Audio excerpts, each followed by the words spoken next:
Prime Minister Narendra Modi emphasizes a strong role for ASEAN members in India's vision for the Indo-Pacific. Indian Prime Minister Narendra Modi on 28 October addressed the 18th ASEAN India Summit virtually.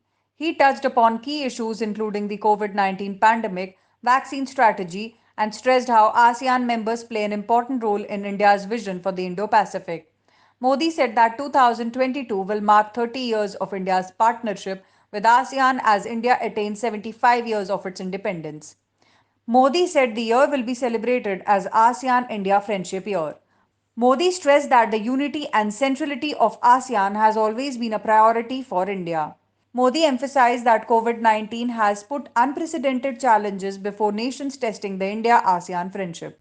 Covid 19 महामारी के कारण हम सभी को अनेक चुनौतियों से जूझना पड़ा, लेकिन यह चुनौतीपूर्ण समय भारत आसियान मित्रता की कसौटी भी रहा।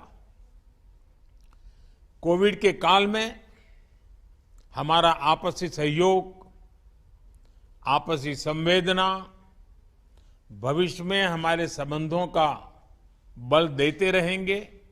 Ministry of External Affairs Secretary Riva Ganguly Das said Modi has invited the ASEAN members to join the Indo-Pacific initiative. The adoption of the joint statement of ASEAN Outlook on Indo-Pacific and India's Indo-Pacific Oceans Initiative is one very major highlights of this summit.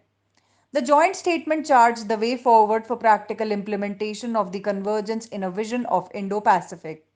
Das said summit leaders did discuss the Afghanistan situation and Modi asked for a zero tolerance to terrorism. The Indian official said a series of activities will be conducted to commemorate the 30 years of the ASEAN India partnership.